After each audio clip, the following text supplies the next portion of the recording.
Congratulations on your purchase. Hi, I'm Sammy Sinatra with Sirius Signal. In this video, we're going to be unboxing the single-color, all-white SOS EV-DSD model C-1003.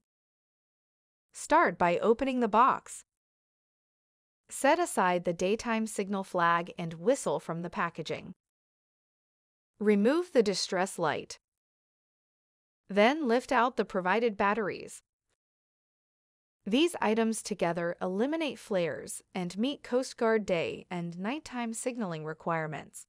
To install batteries, unscrew optic completely by turning counterclockwise.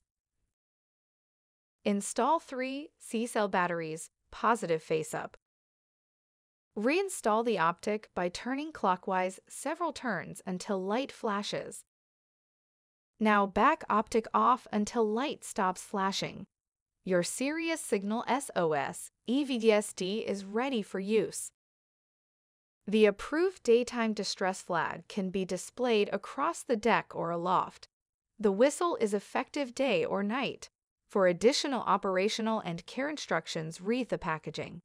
Product registration and full documentation are available at SiriusSignal.com. Thank you, USA, first in quality.